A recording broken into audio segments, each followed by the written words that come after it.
Welcome back to the Green Room, everybody. This week's episode's a little different and a little special. We're recording it, or we did record it live at the Eagle 93.5. And yeah, so here's that track. Enjoy the listen, and like always, thanks for hanging out.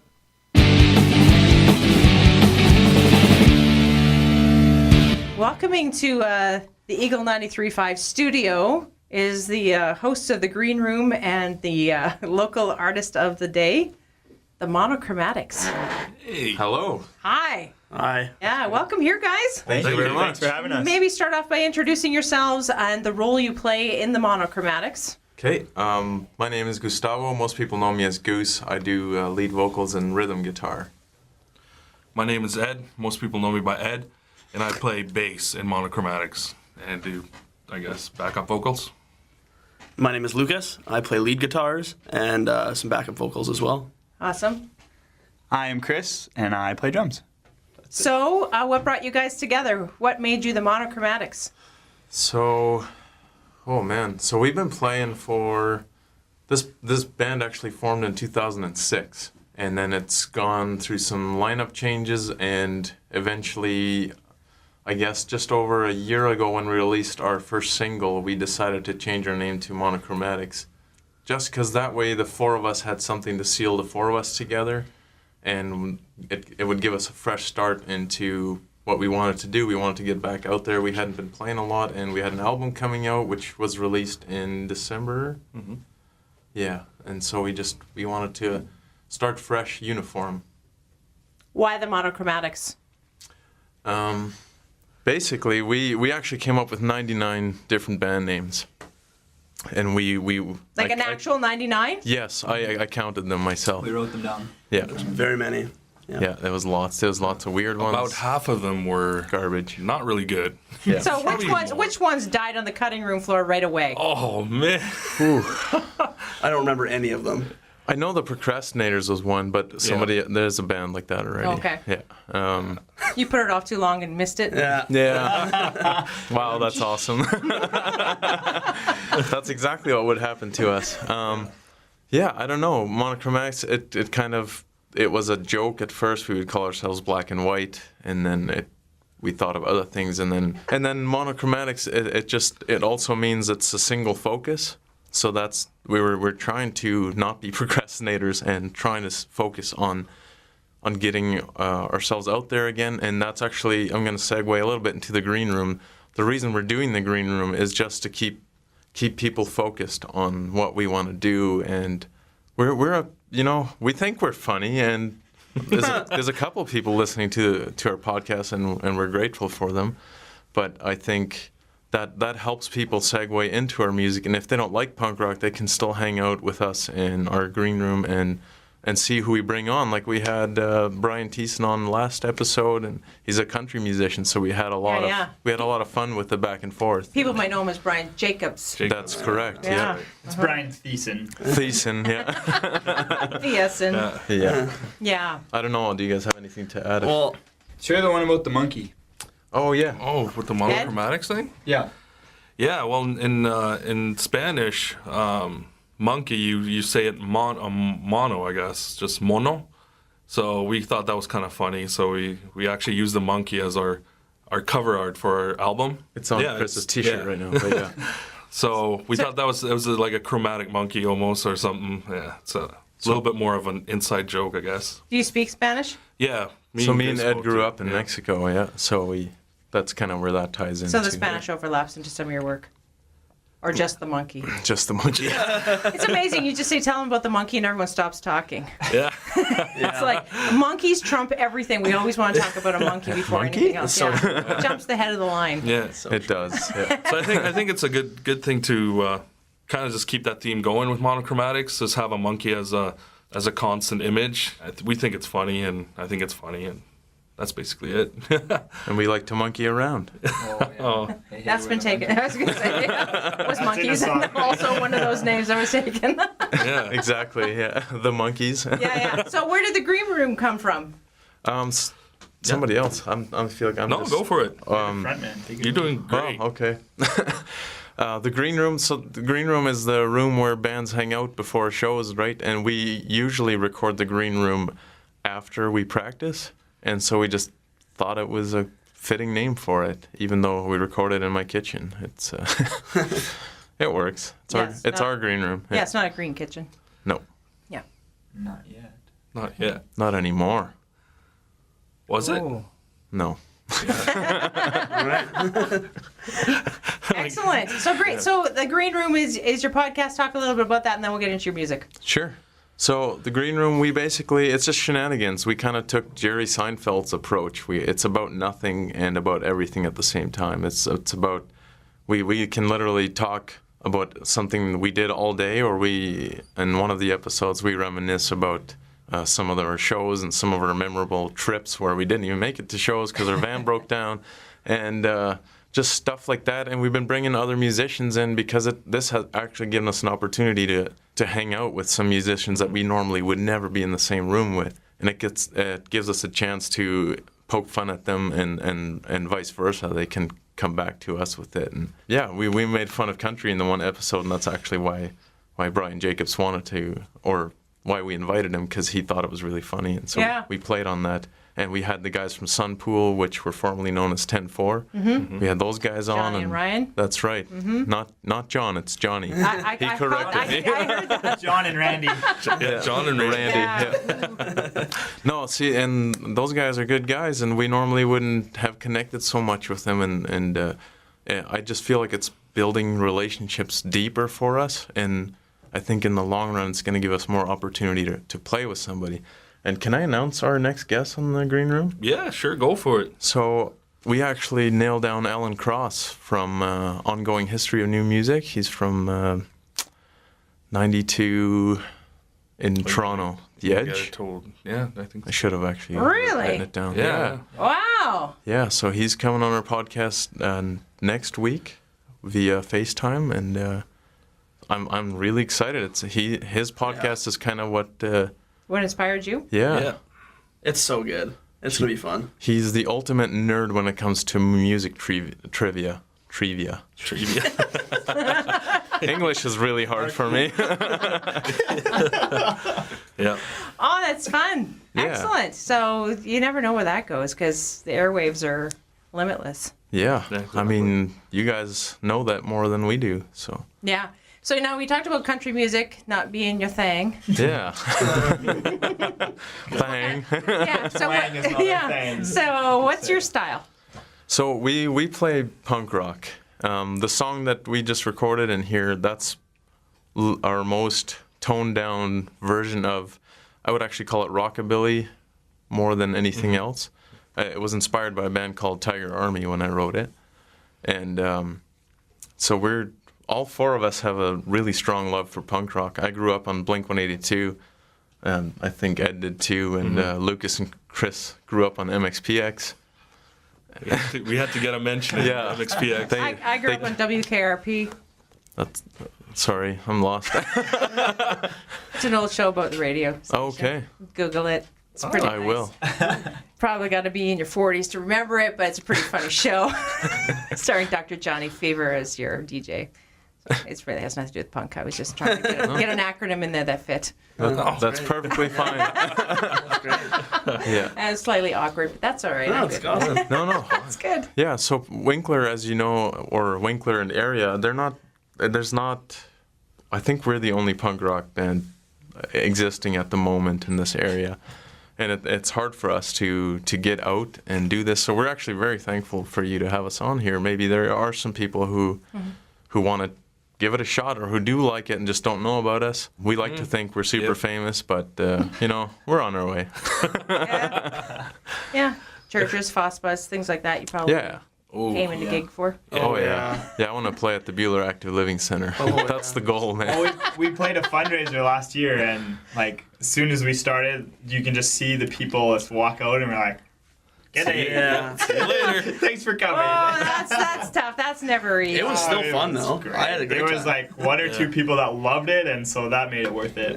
We've played so many shows for so little people for so long that we still have fun. We just got used to the fact that, maybe we're only playing for one guy in the crowd, and that's okay. Because that Yeah. guy never gets to hear what he wants to hear, right? Right. Yeah.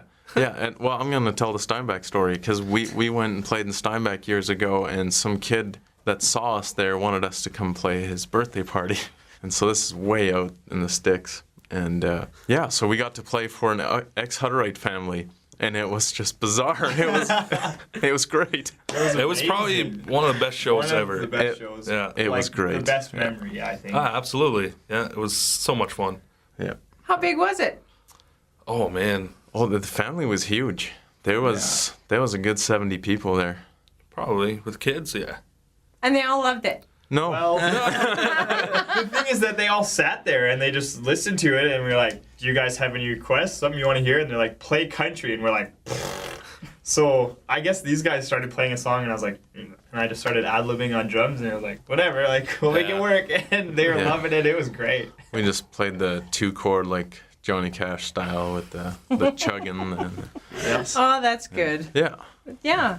But they probably did because that kid wanted it. Eh? Yeah, and I think he had a great time, and we ended up giving him T-shirts and all kinds of stuff, and they gave us like food and stuff to, for the snacks and stuff like that. It was Yeah, we pulled up on the yard, and the first thing we saw was like this big pit, and there's this whole hog just slow roasting in this fire pit. And we're like, amazing. Such we good went home well fed. Wow. That's awesome. That's a Yeah. good gig. Yeah. Kid's birthday party. Yeah, Absolutely. Yeah. Yeah, just so you know, if you have a birthday party, we're up for hire. Don't necessarily need the pig. Well, recommended. Hot dogs will do. It's on a rider, but tube steaks. Yeah. That's awesome. Yeah. All right. Talk to me a little bit about the actual song 13 that we play. Where did it come from? Who wrote it? How did that all... And what does it mean, I guess?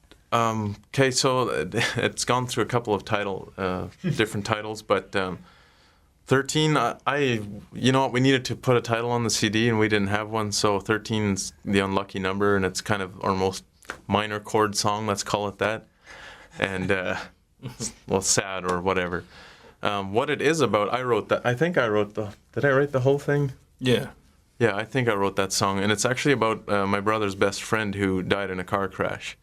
Oh man, they were probably, I actually don't remember how old we were. I must have been like 8 and my brother must have been like 11. No, I would have been 11. He would have been 14, 15 because they were driving already and truck rolled over and killed him. And so that memory has just always stuck in my head. And one day I was writing a song and I just wrote about it. And the song's very vague about it, but that's where the inspiration for it came from. Interesting. And then the 13 was because, well, some people are just unlucky that way. And that, I guess it fit. Yeah. Yeah. Wow, that's pretty serious. Yeah. Yeah. I mean, we joke. I didn't even know that. No? Well, that's... Yeah, you guys never ask. Yeah. write that before you joined the band. Oh, yeah. Yeah. Yeah. So Oh, you yeah. have a little Okay. bit of saving grace. Yeah. there. Yeah. Yeah. That instrument you play, Goose, what is that? That's a melodica. It's like a mini harmonica / keyboard. It's... Okay, Yeah. so you got a tube that goes into your mouth. Explain how that instrument works. Okay, so that part works like a harmonica, where it's a wind instrument, and so there's these little panels that you just push down. Instead of using your tongue for it, it's just keys like on a really short little piano. And I took 6 years of piano lessons as a kid, so I picked this thing off of Amazon for $30 if anybody wants to buy one. And it works great, and we had never used it in the song until we were recording it in the studio, and I just brought it with me to try it out, and it turned out okay. So It was awesome. and no, these guys didn't say I should take it out, so it's still in there. Well, Yeah. I just remember when you pulled that thing out of its case, and I laughed for so long. I thought it was the I weirdest. thought it looking- was a joke. I was like, what is this thing? It's a toy. It does look like a kid's toy. Yeah. Google it, melodica. I think Jansen Brothers Music in town here actually has some. Inspired by Goose. Yeah. Yeah, Making the that's right. melodica comeback. Yeah, That's right. the ukulele had a shot for 5 years now. The melodica's coming back. It'd be funny to see how many kids now go get one. I hope so. Yeah. I would love to be the inspiration. It's got a very great sound. It adds a really nice sound to that song. See, and kids, if you're listening, I want you to start a Metallica cover band called Melodica. Ooh. Clever. And then and then every instrument is just that. Yeah, exactly. Drums played with that. Wow. Everything. That would be great. There is actually a really sound cool YouTube group. That's 2 guys that play it, and they play like all the Star Wars songs and, Oh, yeah. and the Zelda Yeah. theme song and Yeah, stuff like I've seen it. that. It's really cool. I can't remember what they call themselves, but It's all right. squeak, I know. Squeaky, I've got to squeaker. think. Yeah. Squeaketh. squeaking. Oh my goodness! Like, is that like Emperor's New Groove? Yeah, Yeah. Oh, classic movie. That's a I classic. watched it just the other day. that's a must-watch. It's so funny. It is. I'm a llama again. Crunk is my favorite. Oh yeah. Squeakity squeak squeaker. Or will be on. Oh man. Is this my voice? That's very good. Oh my goodness. Okay, so I don't. Maybe I don't know what to ask. Sometimes there's. So maybe we times should that- ask you. Ask me. Maybe I'm going to ask you a question. Okay, so, ask me a question. So, how often do you get alternative musicians in here? Like, we would definitely be considered alternative for the area, right? Like, Yeah. How often do you see people like us through here? You're on the fringe of what we would normally play here. I mean, We're right at the edge, if I eh? ruled the world, which I don't, You wouldn't play our music? I'd play just the opposite. I'd play everybody. Like, Yeah. I'd have like the grandma come in with her accordion, she'd be on. Yeah. Because to me, expressions of community, that's our job. We're supposed to reflect it, right? Yeah. And so, I mean, I say nothing badly about the choices. We obviously have parameters in which we have to work in. But to me, every time I meet a new group and meet new people, it to me just expands my view of the community. And so I want to share that with everybody. And I don't care if people are laughing at somebody because they're not open-minded enough to accept a new style. Sure. But in my own right, have seen my own viewpoint expanded. When I started working here, I was pretty narrow-minded. Okay. Yeah. And half the people that are now my friends are people I just love their music. That, 20 years ago, I would have been that person on the other side of the radio flipping, going by it and thinking, that's horrible. Yeah. Yeah. Yeah. Well, and often just meeting the people behind the music, that makes such a difference too, eh? Like, Yeah. And that's why it's important for me to have you here. yeah. Because I want to share who you are, your heart for your expression of who you are. And if that's punk, awesome. Because I'll bet you there's probably a lot more people than one kid in his birthday party that's ready to have you have a good time. There's a lot of people. I think that guy over there would be one of Well, them. I was just gonna say the kid in the next room is wearing a Blink-182 shirt, and that's rare around here. I don't see them. Yeah. Like, and maybe that's just maybe I just don't run into them. That could be it. Our 'cause you're town. It's because I'm old. Yeah. Apparently not old enough to know WKRP. Yeah, that's true. I'm that's somewhere in just- between old and Like everybody, somewhere.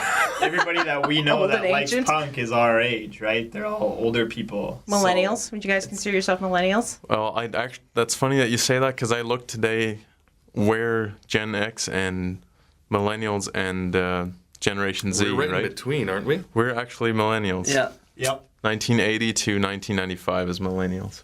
Oh man, I It's not even that the last year. 1995 or is that in the 2000 or something? It was like 90s. It was in the 90s, but like late 90s. late 90s. Really? Okay, yeah. I looked could at it just be making today, up stuff. ironically. Yeah.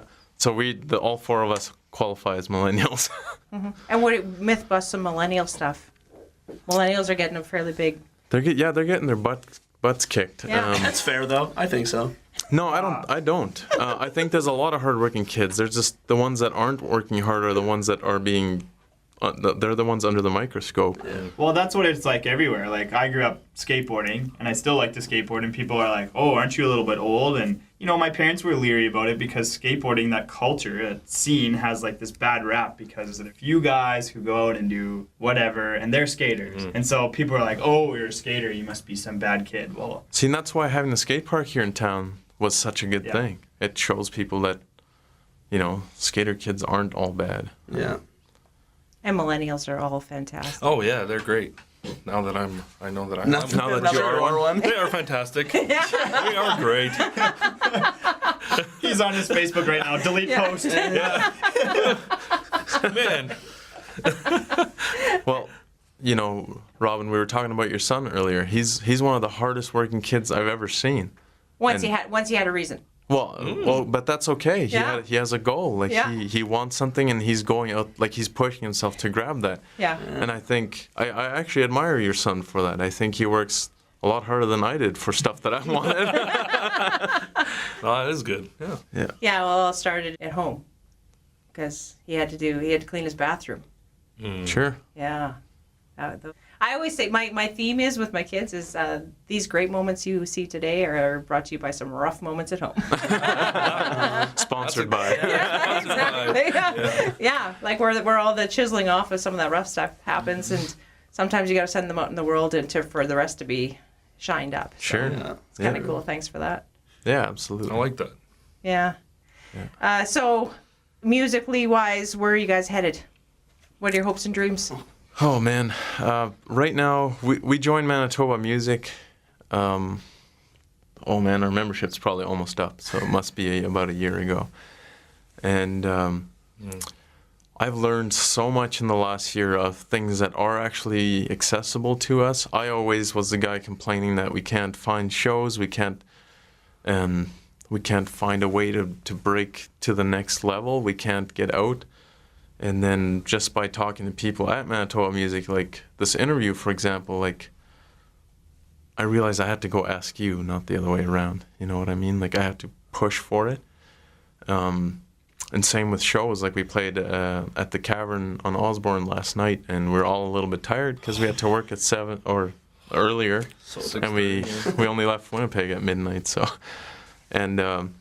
so we're in that show. Actually, they're asking us to come back already. I don't even know if I told you that, Chris, but Surprise. so like things like that. Now that we're pushing ourselves forward again, we're getting more opportunities. And my goal, I think all of our goal would be to actually hit the road and go see some other cities. And with Manitoba Music, there's access to grants and stuff through Factor, and so I'm learning about how to fill out grants properly, and they give you opportunities for festivals, and I'm applying to all these places, but it's really hard to get in, and especially because even in Manitoba, we're one of very few punk bands. And there's a lot of applicants to a lot of these.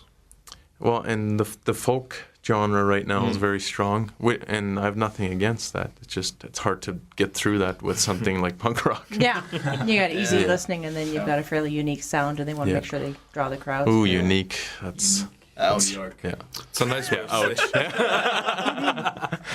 No, a heavier sound. We can. Yeah, and we're working on stuff too. We got some material that we're working on for our second album, and the first one's been out for half a year, and it's been doing well, I think. Yeah. What did people say when they heard you on the radio? You know, I've only had a handful of people talk to me about it, but it's good. Like how'd you get on there? That was the first question. I harassed Chuck. That's what I said. Well, I remember when me and Ed actually used to work together, and then we had put out our music video, and then this guy came into the store where we worked, and then he looks at Ed and he's just like, "You're that guy from that music video." That's pretty And it was funny because this guy I think he's African, and he like barely spoke English, like it was mostly French because he's from, I think, the Congo Something like that, yeah. area.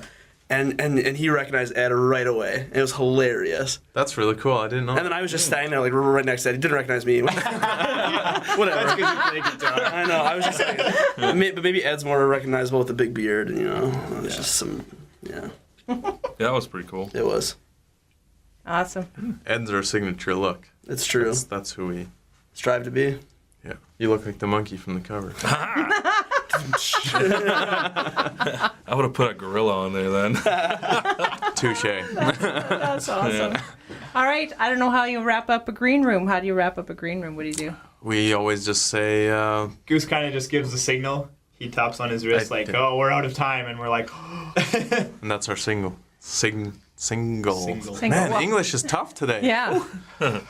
So that's your signal. Last thing, then. And then I say stuff like, if you're watching this on YouTube, then like, comment, and subscribe. If you're on iTunes, give us 5-star rating, please. And then we just say bye. Peace. well, and if we have another guest coming on, we can talk about Yeah, guests or stuff shows like that. coming Shows up, and stuff, yeah. like that. Cool. All right.